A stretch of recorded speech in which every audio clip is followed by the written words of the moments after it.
నమస్తే. ఇన్నాళ్ళు నన్ను సపోర్ట్ చేస్తూ, ఎంకరేజ్ చేస్తూ మీ ప్రేమను నాకు అందిస్తున్న ప్రతి ఒక్కరికి కృతజ్ఞతలు. అలాగే ఈ వీడియో కూడా ఖచ్చితంగా మీకు ఉపయోగపడుతుంది. లైక్, షేర్ అండ్ సబ్స్క్రైబ్ చేసి మీ సపోర్ట్‌ని నాకు అందించండి. అలాగే ఈ వీడియో పట్ల మీకున్న అభిప్రాయాన్ని కామెంట్ సెక్షన్‌లో కామెంట్ చేసి తెలియజేయండి. ఇప్పుడు వీడియోని చూద్దాం. నమస్తే. Welcome to our channel. నేను పద్మిని. ప్రస్తుతం మనతో పాటు ప్రముఖ ఆధ్యాత్మికవేత్త, జ్యోతిష పండితులు, అమ్మవారి సేవకులు, దత్త గణపతి ఉపాసకులు మురళీధర శర్మ గారు మనతో పాటు ఉన్నారు. మాట్లాడదాం. నమస్కారం అండి. మహాదేవ శ్రీమాత్రే నమః. ముందుగా మీకు కొంచెం ముందుగానే చెప్తున్నాను, ఉగాది శుభాకాంక్షలు. సంతోషం అమ్మ. క్రోధినామ ముందుగానే చెప్పాలి కనుక ఖచ్చితంగా. ఖచ్చితంగా మనం ముందుగానే వారికి చెప్పుదాము. క్రోధినామ సంవత్సరం ఈ సంవత్సరం పేరు. అంతే. క్రోధి కొంచెం భయానకంగా అనిపిస్తోంది. మరి ఆ నామాన్ని ఏమైనా అది సార్థకం చేసుకుంటుందా? భయపడాల్సిన అవసరం లేదా? భయపడాల్సినటువంటి అవసరం లేదు. చాలా అంటే చాలా అద్భుతంగా ఉన్నది. మొత్తం అన్ని బాగున్నది. అవునా? అన్ని ఎలా బాగుంటాయి? కొన్ని బాగుంటాయి, కొన్ని బాగోవు కదా. బాగా లేవు. ఒకటి బాగా లేదనుకుంటే మరొకటి బాగుంటుంది. అంటే ఏది రాశి అని కాదు, వారికి మన నడిచేటువంటి పరిస్థితులలో ఏదో ఒక మైనస్ జరుగుతుందంటే మరొక ప్లస్ జరగడము. ఎందుకంటే గత 2 సంవత్సరాలు అవుతుంది గురువు మారక. మాక్సిమం సంవత్సరం మీద 8-10 నెలలు అయిందమ్మా. ఎందుకు అంటే ఇటు వక్రం వచ్చి ఒక 3 నెలలు ఉండిపోయింది. అదొకటి. కనుక మాక్సిమం ఒక 1.5 year అబౌవ్ అయిందంటే ఈ 1.5 year లో ఎంతమంది స్ట్రక్ అయిపోయి ఉన్నారో వారందరికీ కూడా ఇప్పుడు రిలీజ్ అంటే రైట్. అయితే ఇప్పుడు ఒకసారి గ్రహస్థితిని చెప్పేసుకుందాము, దాని తర్వాత రాశి ఫలాల్లోకి వెళ్దాం. తప్పకుండా చెప్పండి. మనకు ఏప్రిల్ 9వ తారీఖు నాడు అమావాస్య, అటు పిమ్మట క్రోధినామ సంవత్సరం మొదలవుతూ ఉన్నది కనుక ఒక 10-15 రోజులు 20 రోజుల తర్వాతనే గురుగ్రహము ప్రజెంట్ మాత్రము మేషంలో ఉన్నాడు. ఇక్కడ నుండి వృషభానికి షిఫ్ట్ అయ్యేటువంటి పరిస్థితి. కరెక్ట్ గా కూడా మే 1 నుండి 2వ తారీఖు ఆ ప్రాంతంలోనే వెళ్ళిపోతున్నాడు. అయినప్పటికీ కూడా మనకు ఏప్రిల్ నుండే రిజల్ట్ ఇవ్వడం స్టార్ట్ అవుతుంది. ఏప్రిల్ 2nd వీక్ నుండే. కనుక గురుగ్రహం వచ్చేసి మనకు ఇక్కడ మేషానికి అంటే 2వ స్థానంలో, ఇలా ప్రతి గ్రహానికి మనం దాన్ని చూద్దాం. ఇక శని భగవానుడు అంటే ఇప్పట్లో మారేది లేదు. శని భగవానుడు ఇప్పట్లో మారేది లేదు, కానీ వక్రం తిరిగేది ఉంది. మళ్ళీ వక్రం తిరిగేది ఉంది. అప్పుడు ధనస్సు రాశి వారికి మరలా మకర రాశి వారికి ఇబ్బందులు ఉన్నాయి. ఎలాగో మకర రాశి వాళ్ళు ఏళ్ళనాటిసంలోనే ఉన్నారుగా. అయినా వక్ర చూప లేకపోతే వక్ర గతి కూడా ఉందా? సంపూర్ణ వక్ర దృష్టి మాత్రం. వక్రం తిరగడము అంటే కంప్లీట్ గా వెనక్కి రాడు కానీ వక్రం. అప్పుడు ధనస్సు రాశి వారికి, అదే విధంగా మకరానికి, ఇక రాహుకేతువులు అంటే ఇప్పట్లో వారిని వారు కదిలేటువంటి పరిస్థితి లేదు కనుక అవి ఇచ్చేటువంటి రిజల్ట్స్ కొన్ని గ్రహాలకు, రాశులకు ఏ విధంగా ఉంటుంది అనేటువంటి విషయం చూసుకుందాము. మెయిన్ ఏమిటి అంటే గురువు చాలా పెద్ద గ్రహం ఇది. శని భగవానుడు గురుగ్రహము కనుక ఇప్పట్లో శని భగవానుడు మారటం లేదు కనుక శనికి సంబంధించినటువంటి రిజల్ట్ ఎవరైతే పొందుతూ ఉన్నారో అవి అలాగే ఉంటవి. అదనంగా గురువు మూలకంగా వీరికి ప్లస్లు జరిగేటువంటి ఉన్నవి, మైనస్లు జరిగేటువంటి ద్వాదశ రాశులకి కూడా. ఇంకా మిగతా గ్రహాలు కూడా అనుమానం రావచ్చు. మిగతా గ్రహాల వాటి సంచారం ఎలా ఉంటుంది? సూర్యుడు ఏమిటి అంటే మనకు నెల మారడము, చంద్రుడు ప్రతిరోజు రోజున్నరలో మారేటువంటి పరిస్థితి. శుక్రుడు వచ్చేసి మనకు 18 to 22 days లోపే. కుజుడు వచ్చేసి మనకు మాక్సిమము నెల కంటే ఎక్కువనే ఉంటాడు. 40 రోజులు 41 రోజులు అట్లా ఉంటాడు. ఇలా గ్రహాలన్నీ అవి మారుతూ ఉంటవి. బుధుడు కూడా అంతే. 20 to 30 days లోపే మారుతాడు. ఇవన్నీ అంటే ఇక వాటి రిజల్ట్స్ అవి ఇస్తవి. కానీ మెయిన్ ఏమిటంటే మనకి ఇవే. మెయిన్ ఏమిటి అంటే మనకి ఇచ్చేది గురువును శని మాత్రమే. ఇక సూర్యుడు మారేటువంటి సందర్భంలో కొన్ని డిస్టర్బెన్స్ అయినప్పటికీ కూడా మోస్ట్ ఎవరైనా కూడా ఒక పర్మనెంట్ జాబ్ కానీ, లేదా ఒక హౌస్ కట్టుకోవాలన్నటువంటి ఆలోచన కానీ, లేదా ఒక వివాహం కానీ, విదేశీ ప్రయాణం కానీ, ఇలాంటివి పర్మనెంట్ గా ఉండేటువంటివి వీళ్ళు ఇచ్చేస్తారు.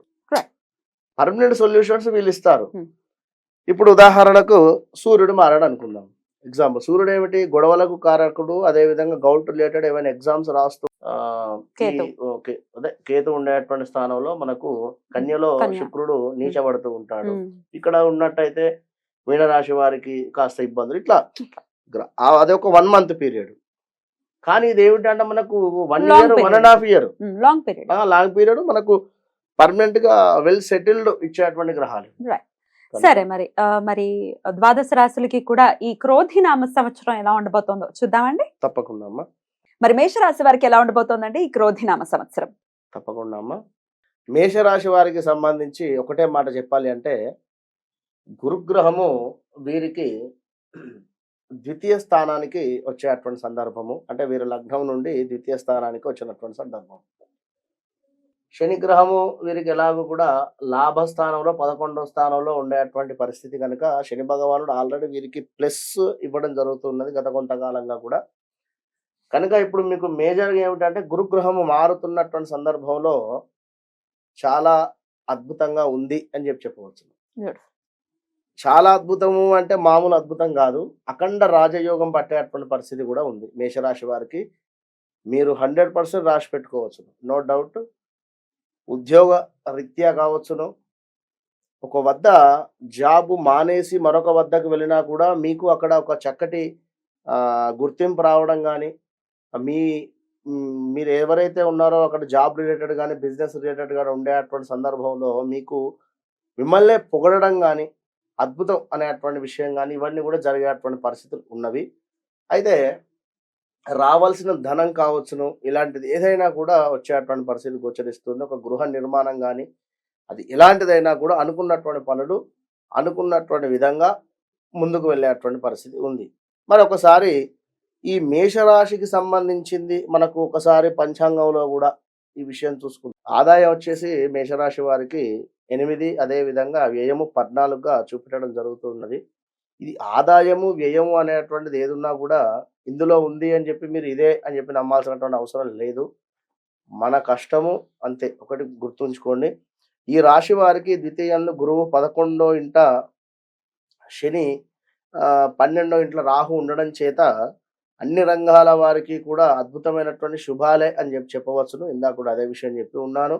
కనుక ప్రతి విషయంలో కూడా ఇది ట్రాన్స్పోర్ట్ వారికి కావచ్చును, అదేవిధంగా ఎలాంటి వ్యాపారం చేసేటువంటి వారికి కూడా అద్భుతంగా ఉంది అని చెప్పవచ్చు. నూతన పెట్టుబడులు కానీ, నూతన వ్యాపారాలు కానీ, అదేవిధంగా గృహమందు వివాహాది శుభకార్యములు కానీ, చక్కగా విందు భోజనాలు కావచ్చును, అదేవిధంగా ఏవైనా పాత బాకీలు ఉన్నవి రావటం లేదు అనేటువంటి సందర్భంలో అయినా కూడా అవి వచ్చేటువంటి పరిస్థితులు కావచ్చును.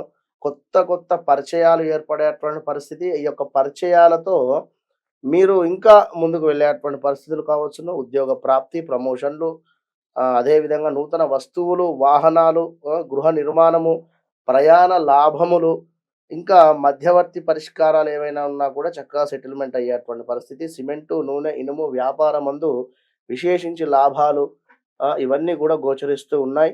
ఇంకా చూసుకున్నట్టయితే ఉద్యోగస్తులకు పరిమితం అయ్యేటువంటి పరిస్థితి, అంటే ఎవరో టెంపరవరీగా ఉద్యోగం చేస్తూ ఉన్నామండి, మాకు ఇంకా పర్మనెంట్ అవ్వడం లేదు అనేటువంటి సందర్భంలో ఈ యొక్క 2024 క్రోధినామ సంవత్సరంలో మీకు తప్పకుండా కూడా ఆ యొక్క ఉద్యోగం పరిమితం అయ్యేటువంటి పరిస్థితి. వైద్య రంగంలో ఉండేటువంటి వారు కానీ, న్యాయ రంగంలో ఉండేటువంటి వారికి కానీ అద్భుతంగా ఉంది అని చెప్పుకోవచ్చును. వృత్తికి మేలు చేయడం వలన మీరు వృత్తికి మేలు చేసేటువంటి పరిస్థితి, ఆ విధంగా మేలు చేసినటువంటి సందర్భంలో చక్కటి పేరు ప్రఖ్యాతలు రావడం కూడా గోచరిస్తున్నాయి.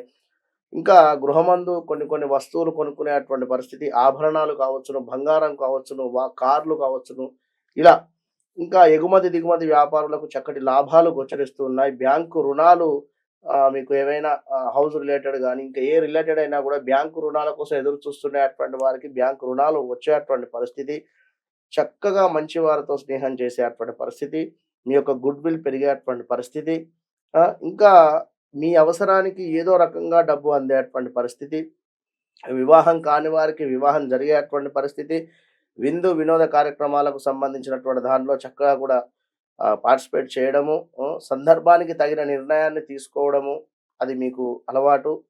తీసుకునేటువంటి ఆ విధంగా తీసుకోవడం వలన రాబోయే ఆపదల నుండి మీకు మేలు జరుగుతుంది అని చెప్పుకోవచ్చును. శ్రమకు మించిన అంటే మీరు ఎంతైతే కష్టపడుతున్నారో కష్టపడేటువంటి దానికి చక్కటి ఫలితం దొరుకుతుంది అని చెప్పు పరిస్థితి. ఇలా 1, 2 అని కాదు. ఎందుకు అంటే ప్రతి దాంట్లో సంతానము లేదు అనేటువంటి వారికి సంతానం కావచ్చును. గృహము కావచ్చును, అదేవిధంగా రావాల్సిన ధనం కావచ్చును, ఆరోగ్యం కావచ్చును, అన్నదమ్ములతో చక్కటి సఖ్యత కావచ్చును, అదేవిధంగా ఏదైనా ఎక్కడైనా ల్యాండ్ తీసుకోవడం కావచ్చును, అబ్రాడ్ విదేశీ ప్రయాణం కావచ్చును, శత్రువులపై విజయం కావచ్చును, వివాహం కావచ్చును, ఇంకా ఆకస్మిక ధన ప్రాప్తి కావచ్చును. ఇలా తండ్రి తరపు ఉండేటువంటి ఆస్తులైన ఇలా 1, 2 అనేటువంటి విషయం కాదు. అన్నింటా కూడా అద్భుతంగా ఉంది అని ఖచ్చితంగా కూడా చెప్పడం జరుగుతూ ఉంది మేషరాశి వారికి. కనుక ఎలాంటి పరిహారం అవసరం లేదు వీరికి. ఒకటే పరిహారము, గురువుల యందు భక్తితో ఉండండి. ఎందుకంటే శనిదికి ఏమిటి, ధర్మంగా ఉండండి. కనుక గురువుది శనిది, మీరు శనివారం ఫాస్టింగ్, గురువారం ఫాస్టింగ్ ఉండండి. తప్పకుండా కూడా అద్భుతమైనటువంటి అవకాశాలు అందిపుచ్చుకునేటువంటి పరిస్థితి ఉంది మేషరాశి వారికి. రైట్, చాలా చాలా సంతోషం. వాళ్ళు చాలా ఆనందపడేటటువంటి ఇయర్ గానే కన్సిడర్ చేయొచ్చు ఈ క్రోధినామ 100%. సంవత్సరం మేషరాశి వారికి. అద్భుతం, చాలా చాలా సంతోషం అండి. ఇక నెక్స్ట్ ఎపిసోడ్ లో నెక్స్ట్ రాశి గురించి మాట్లాడుకుందాం. నమస్తే. మహాదేవ్.